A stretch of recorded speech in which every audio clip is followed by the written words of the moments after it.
Hi friends, एक बार फिर speed math solution channel पर आपका स्वागत है। आज हम त्रिकोणमिति लेकर आए हैं क्लास 10th का। चलिए हम देखते हैं, त्रिकोणमिति का थ्योरी देख रहे हैं। थ्योरी के बाद चैप्टर पर चलेंगे। त्रिकोणमिति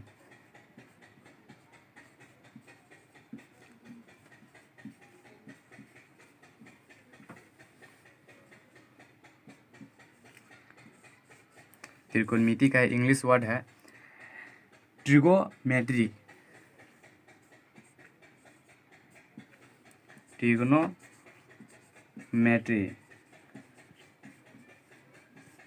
ट्रिग्नोमेट्री यह त्रिकोणमिति ग्रीक वर्ड से मिलकर बना हुआ है। 3 ग्रीक वर्ड से मिलकर बना हुआ है। 3 ग्रीक वर्ड से मिलकर बना हुआ है, जिसका अर्थ अलग अलग होता है। देखते हैं, त्रिगोनोमेट्री 3 ग्रीक वर्ड से मिलकर बना हुआ है। देखते हैं, ट्री ट्री मीन्स क्या होता है? ट्री मीन्स होता है 3। गोनिया गोनिया गोनिया गोनिया मीन्स होता है कोन। और मेट्रोन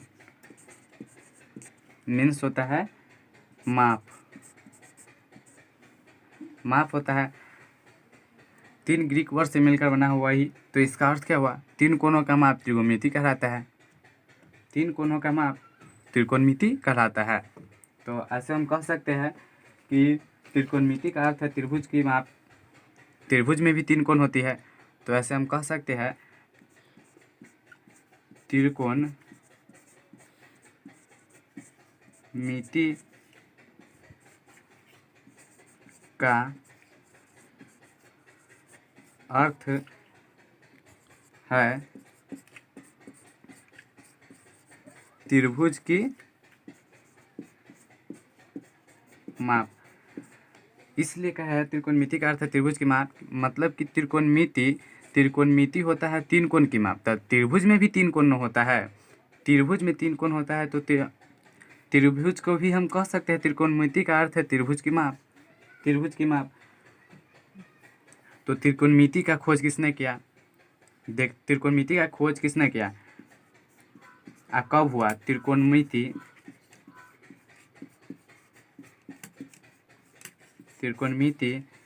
का पिता भी कह सकते हैं। खोज करने वाले को पिता ही कहते हैं।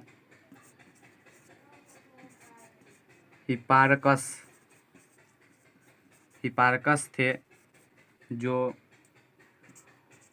1990 से 120 BC में थे। तो यह त्रिकोणमिति का बेसिक चीज़ है। अब हम लोग देखते हैं, टॉपिक 1 से देख रहे हैं, ये मिटा दे रहे हैं। अब फर्स्ट टॉपिक देख रहे हैं त्रिकोणमिति अनुपात। फर्स्ट टॉपिक है त्रिकोणमिति अनुपात। मितीय अनुपात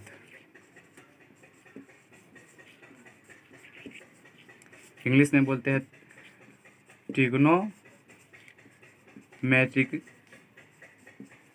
रेशियो।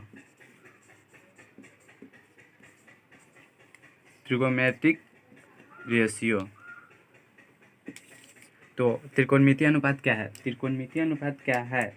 तो त्रिकोणमिति अनुपात हम कह सकते हैं कि त्रिकोणमिति के समकोण त्रिभुज के भुजा एवं कोण के अनुपात को त्रिकोणमिति अनुपात कहते हैं। तो हम कह सकते हैं त्रिकोणमिति के समकोण त्रिभुज के भुजा एवं कोण के अनुपात को त्रिकोणमिति अनुपात कहते हैं। तो हम लिखते हैं त्रिकोणमिति अनुपात क्या है। तो त्रिकोणमिति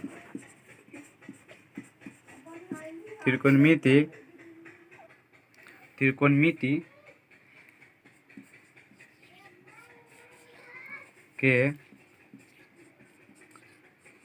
समकोण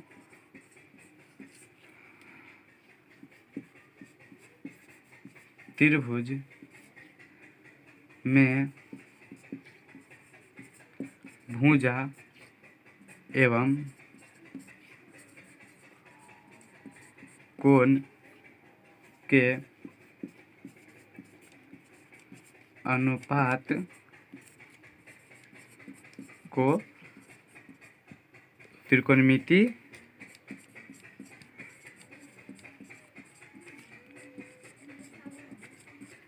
अनुपात कहते हैं। त्रिकोणमिति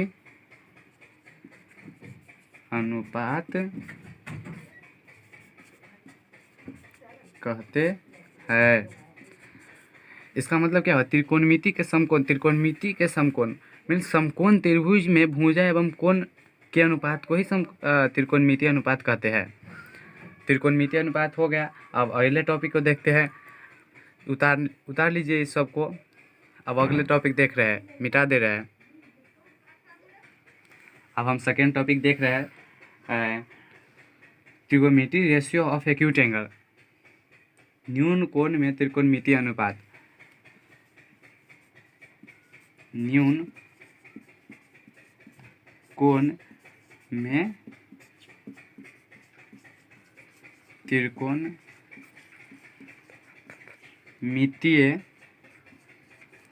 अनुपात।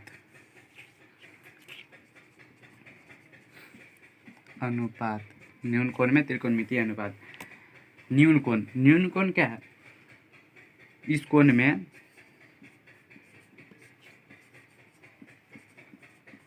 इस कोण में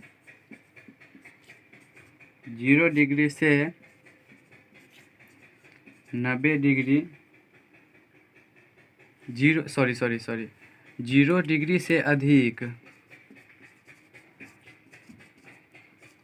और 90 डिग्री से कम है।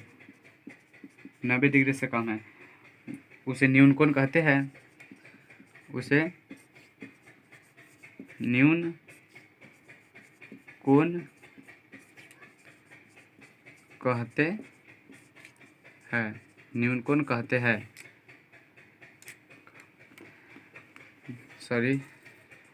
इस न्यून कोण में त्रिकोणमितीय अनुपात, तो इस कोण में 0 डिग्री से अधिक और 90 डिग्री से कम हो उसे न्यून कोण कहते हैं।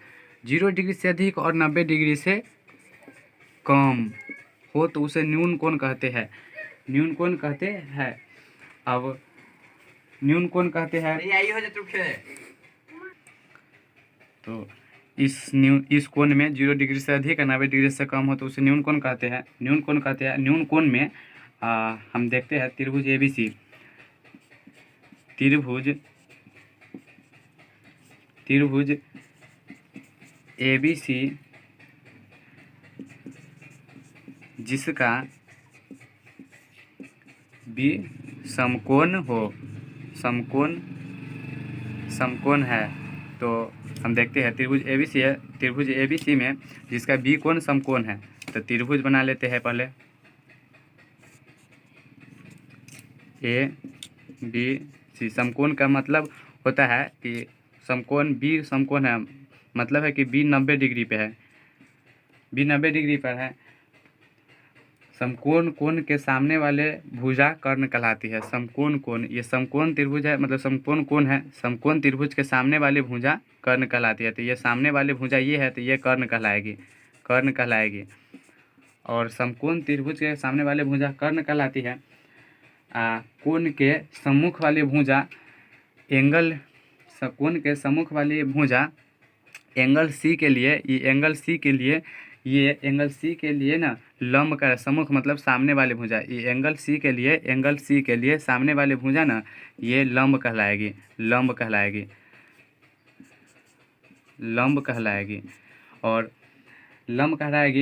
और एंगल सी के लिए ना भुजा अर्थात तीसरे कोण के सम्मुख वाली कोण, ये समकोण त्रिभुज एंगल बी पे बने ना, तो बनने वाली जिस एंगल पर, तो ये समकोण त्रिभुज लिए है जिसमें कोण बी 19 डिग्री है, समकोण है, और समकोण कोण के सामने वाले कोण कर्ण कहलाती है, और एंगल सी कोण सी के लिए ना ये सम्मुख वाली कोण लंब कहलाती है। एंगल कोण सी के लिए लंब कहलाती है। कोण ए के लिए, कोण सी के लिए ना, कोण सी के लिए भुजा वाली अर्थात तीसरे कोण ना सम्मुख कोण सी के लिए ये आधार कहलाएगी, ये आधार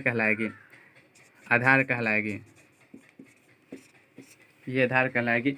तो यही है त्रिभुज, यही है। अब अगले हम देखते हैं टॉपिक, अगले देखते हैं।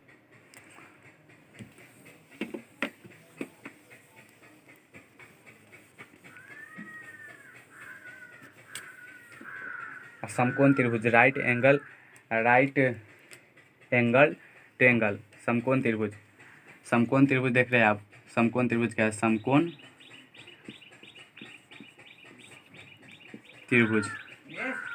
समकोण त्रिभुज क्या है? समकोण त्रिभुज देख रहे हैं। तो समकोण त्रिभुज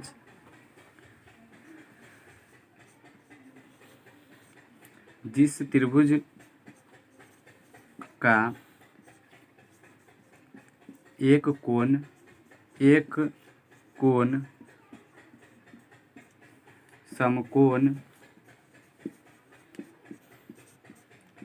समकोण हो उसे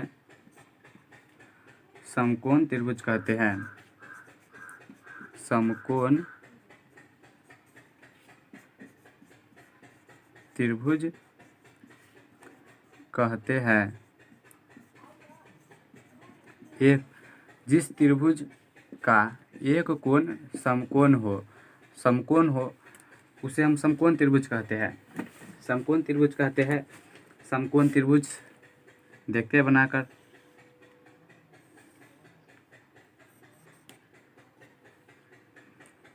समकोण त्रिभुज, इस पे ये समकोण त्रिभुज हो गया, इसका नामकरण कर दो, समकोण त्रिभुज हो गया, के नामकरण भी हो गया। ABC नामकरण कर दिए समकोण त्रिभुज के कोण।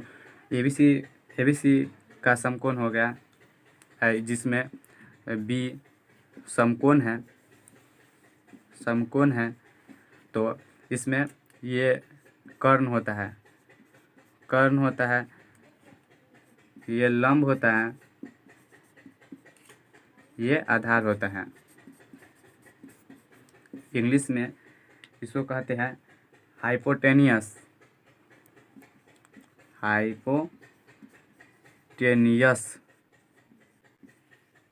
इसको कहते हैं बेस, इसको कहते हैं परपेंडिकुलर।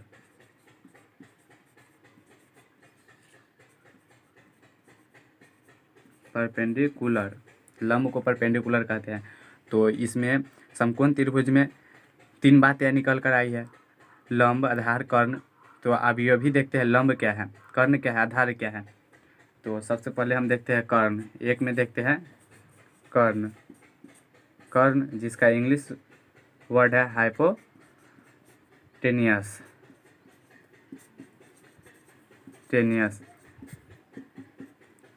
कर्ण क्या है?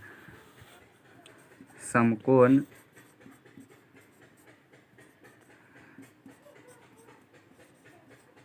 त्रिभुज में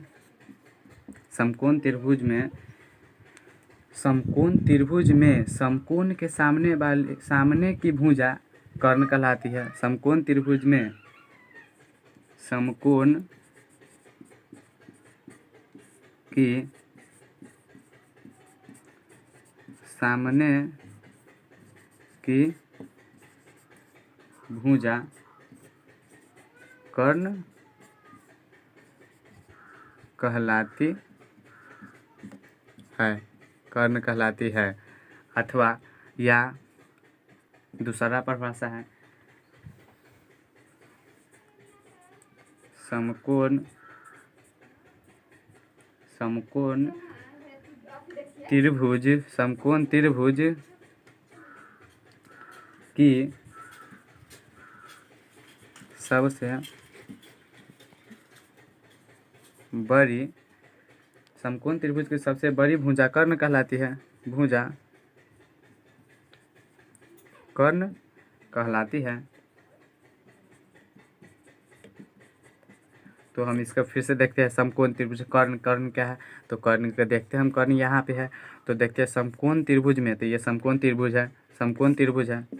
इसका रचना समकोण त्रिभुज का है। तो समकोण त्रिभुज में समकोण कोण के सामने, समकोण कोण यह है, कोण बी, समकोण कोण के सामने वाली कोण, तो समकोण कोण के सामने वाली कोण ये है, समकोण कोण के सामने वाली कोण ये है।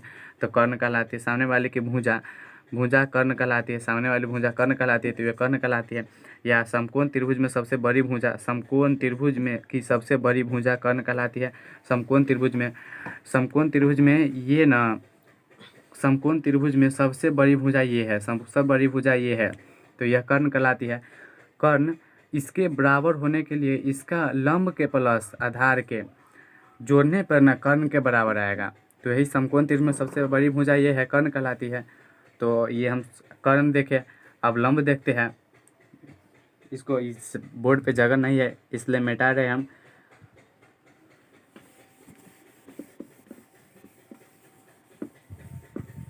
अब लंब देखते हैं। लंब क्या है? लंब जिसका इंग्लिश वर्ड है परपेंडिकुलर।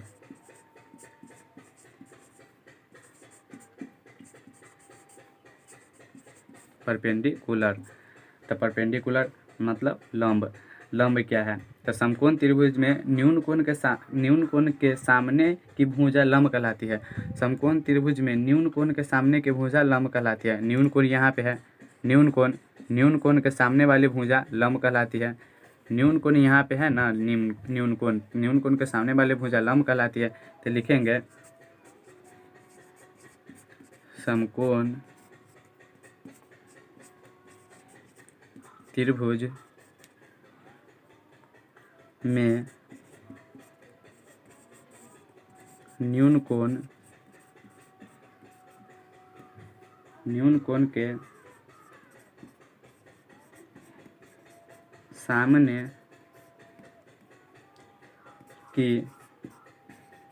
की भुजा लंब कहलाती है। लंब कहलाती है, लंब कहलाती है। न्यून कोण, ये समकोण त्रिभुज में समकोण त्रिभुज है, ये समकोण त्रिभुज है। एगो फिर से देख रहे हैं बनाकर, समकोण त्रिभुज है, समकोण त्रिभुज। तो समकोण त्रिभुज में न्यून कोण के, तो न्यून कोण यह है समकोण त्रिभुज में के सामने वाली भुजा, ये सामने वाली भुजा है। सामने वाली भुजा लंब कहलाती है। यही लंब कहलाएगा। इस त्रिभुज में लंब ए बी हो जाएगा। ये न्यून कोण के सामने वाली भुजा ए बी है, ये भी लंब ए बी हो जाएगा। अब लंब ही देख लिए, अब आधार देख रहे हैं।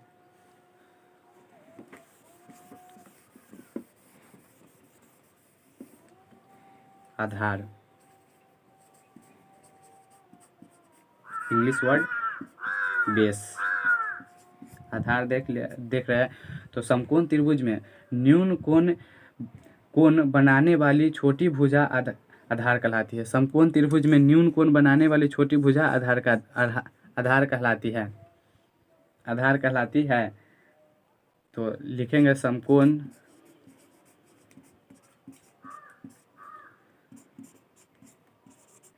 त्रिभुज में न्यून कोण बनाने वाली छोटी भुजा आधार कहलाती है। क्या है? समकोण त्रिभुज में, तो समकोण त्रिभुज यहाँ पे है। समकोण त्रिभुज में न्यून कोण यहाँ पर है। न्यून कोण बनाने वाली छोटी भुजा आधार कहलाती है। छोटी भुजा आधार कहलाती है। न्यून कोण में बनाने वाली छोटी भुजा आधार कहलाती है समकोण त्रिभुज में। तो आधार हो गया। आप मिटा रहे हैं त्रिभुज के, एक नोट दिखाएंगे जो मोस्ट इम्पोर्टेंट है।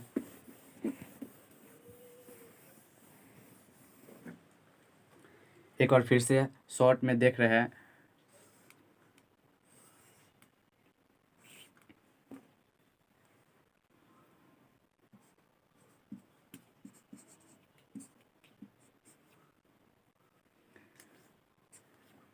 क्या है? समकोण त्रिभुज में सबसे बड़ी भुजा कर्ण कहलाती है। समकोण त्रिभुज में सबसे बड़ी भुजा ये है, तो ये कर्ण कहलाएगी। और न्यून कोण के सामने वाली भुजा लंब कहलाती है। न्यून कोण के सामने वाली भुजा लंब कहलाती है, तो ये लंब कहलाएगी। और समकोण त्रिभुज में न्यून कोण के बनाने वाली छोटी भुजा आधार कहलाती है, तो ये आधार कहलाएगी।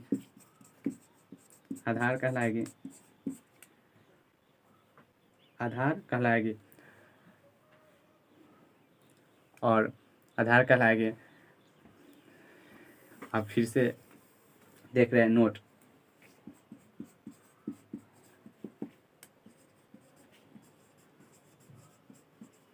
समकोण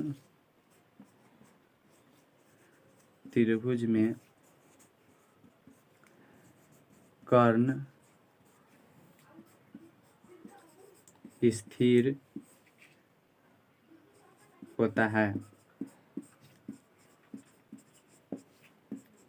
लेकिन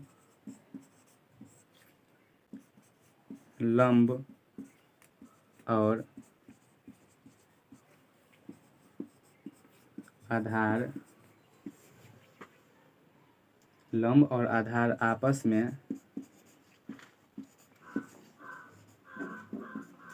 में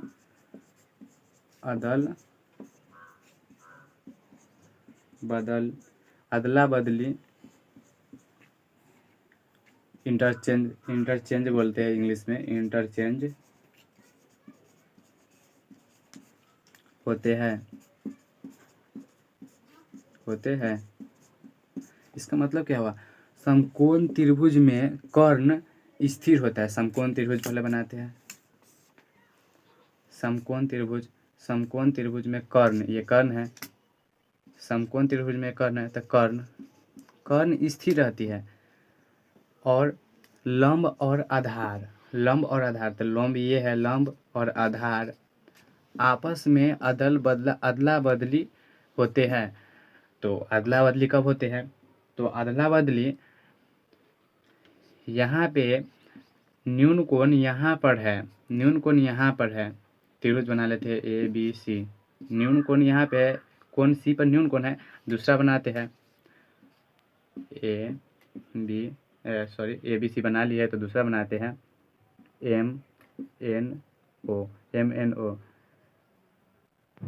MNO। अब ये न्यून कोण यहाँ पर है, तो यहाँ पे थीटा माने है, मतलब कि न्यून कोण, तो न्यून कोण से व्यक्त किया, मतलब कि कोई व्यंजक से व्यक्त करेंगे तो यहाँ पे थीटा से व्यक्त करते हैं।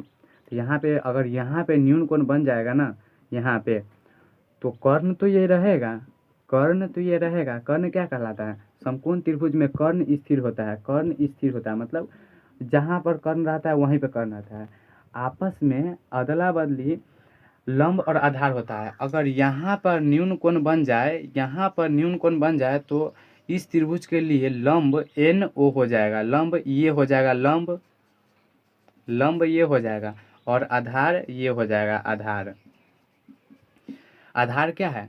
आधार है समकोण त्रिभुज में न्यून कोण बनाने वाली छोटी भुजा आधार कहलाती है। न्यून कोण ये बनाए ना, तो न्यून कोण बनाने वाली छोटी भुजा आधार कहलाती है, तो ये आधार हो जाएगा। और लंब क्या है? समकोण त्रिभुज में न्यून कोण के सामने वाली भुजा लंब कहलाती है, तो न्यून कोण के सामने वाली भुजा लंब कहलाती है, तो ये हो जाएगा लंब। तो इससे हमको पता चल गया कि कर्ण कभी इंटरचेंज नहीं होता है, लंब और आधार इंटरचेंज होता है।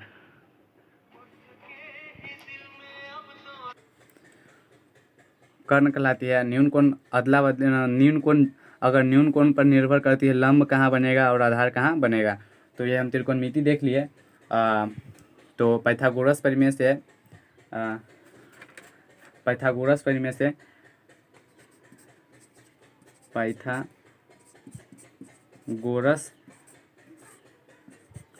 परिमेय से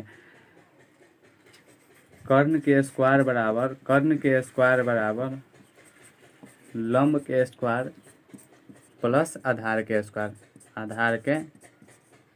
स्क्वायर। अगर कर्ण खाली निकालना होगा तो कर्ण is equal to root under लंब के स्क्वायर प्लस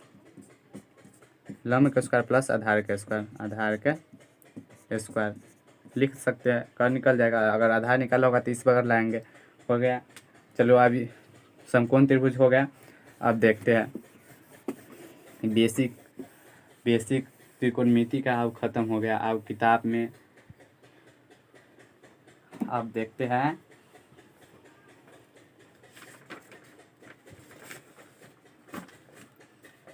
त्रिकोणमिति निष्पत्तियाँ।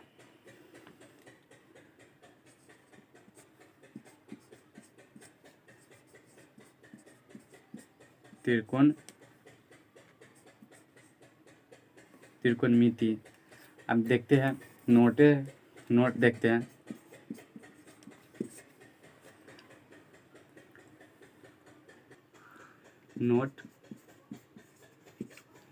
नोट देख रहे हैं। संकेत,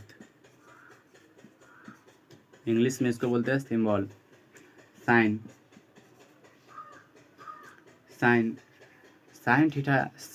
मतलब साइन थीटा लिखते हैं ना, साइन थीटा। तो इसका साइन फुल नाम ये है साइन, उसका शॉर्ट नाम है साइन थीटा फुल नाम। और कॉस थीटा लिखते हैं ना, कॉस थीटा का फुल नाम क्या है? कोसाइन। और टैन थीटा लिखते हैं, टैन लिखते हैं ना, टैन। तो टैन का फुल नाम क्या है? टेंजेंट।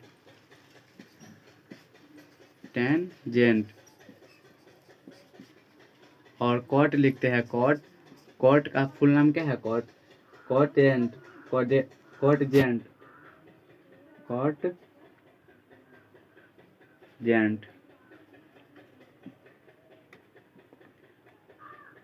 सेक का फुल नाम है सेकेंड।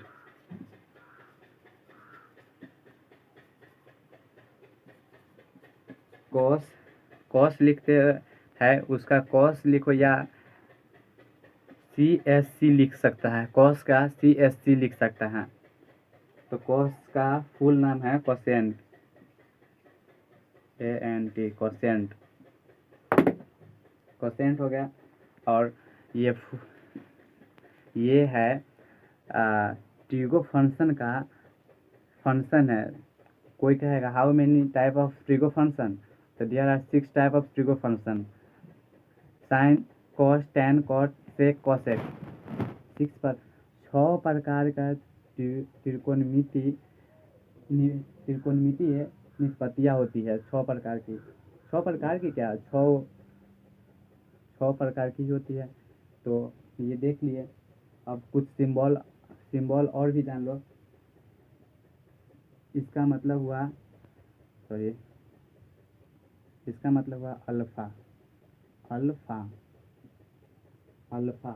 मतलब हुआ अल्फा।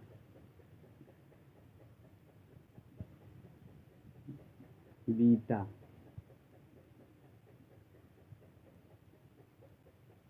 Y जैसा रहता उसको गामा कहते हैं, गामा।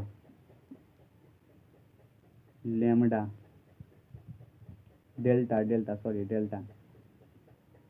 लेमडा इसको कहते हैं, लेमडा।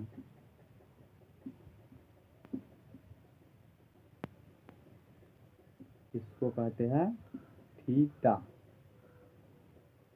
तिरछुल का साइन आया, तिरछुल का, देखो यहीं पे लिख देते हैं।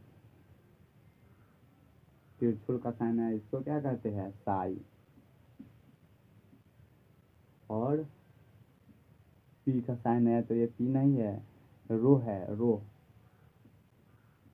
और थीटा में सीधे ऐसा कर दो तो ये फाई है, फाई। कुछ सिंबल भी देख लिए आप, इसको मिटा दे रहे हैं।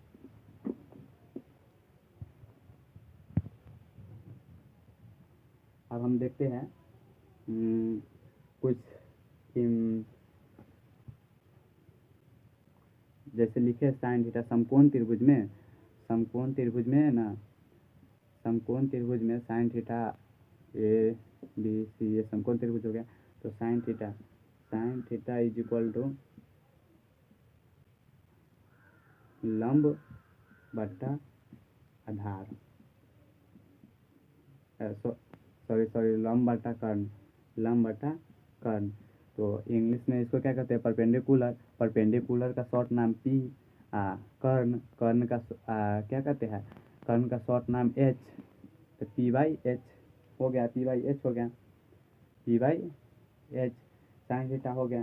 तो साइन थीटा, अब कोसेक थीटा देखते हैं। Cosec theta is equal to sine theta का उल्टा कर दो, कोसेक थीटा हो गया। तो कर्ण बटा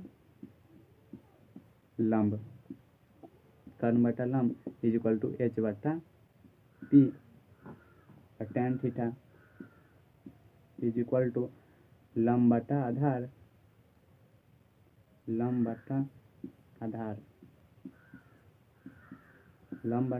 इज इक्वल टू, लंब को क्या कहते हैं, परपेंडिकुलर, आधार को बेस, पी बाई बेस। और टेन के उल्टा कर दो, cot theta is equal to आधार बटा लंब, आधार को B by P, cos theta is equal to क्या होता है, आधार बटा कर्ण,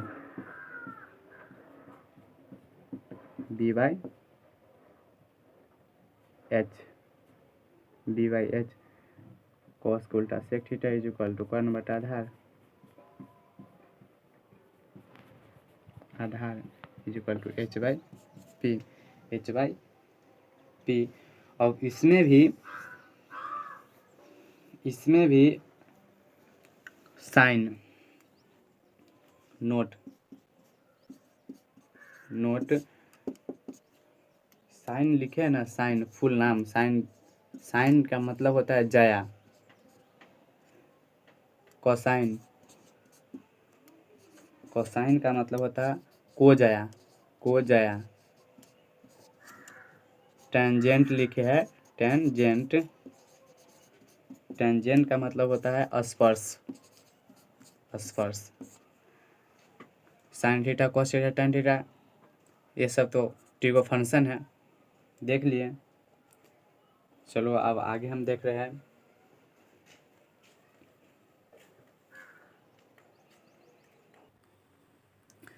सम इम्पोर्टेंट फार्मूला, कुछ महत्वपूर्ण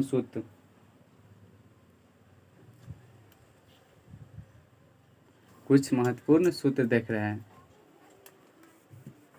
सम इम्पोर्टेंट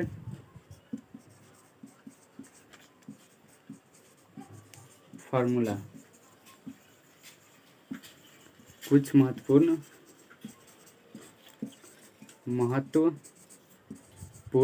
सूत्र। ये कुछ महत्वपूर्ण सूत्र साइन थीटा और कोसेक थीटा में देख रहे हैं। साइन थीटा और कोसेक थीटा में कोसेक थीटा में देख रहे हैं। Sine theta into cosec theta is equal to 1 होता है। प्रूफ करने में हर फार्मूला का प्रूफ कर देंगे। Proof sine theta is equal to लंब बटा कर्ण, cross cos theta is equal to कर्ण बटा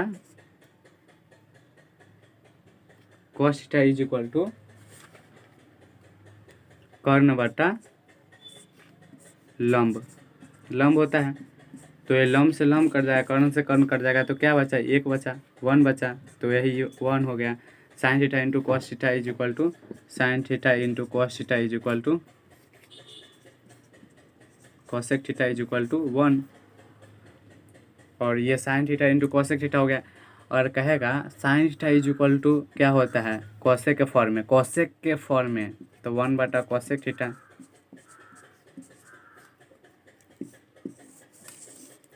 अगर कोई पूछ दिया cosec theta is equal to, cosec theta is equal to क्या होता है, साइन के फॉर्म में, तो 1 by sine theta.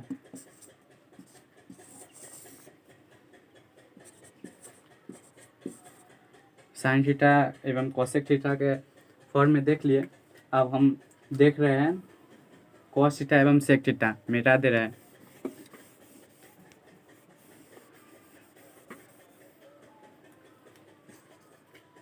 Cos theta into sec theta के फॉर्म में देख रहे हैं। इसका भी मतलब, इसका भी हल करने पर 1 आता है। Cos theta into sec theta is equal to 1, इसका भी प्रूफ आप अपने कर लोगे। Cos theta is equal to आधार बटा कर्ण, sec theta is equal to कर्ण बटा आधार, कर्ण से कर्ण कर जाएगा, आधार से आधार कर जाएगा, 1 आ जाएगा।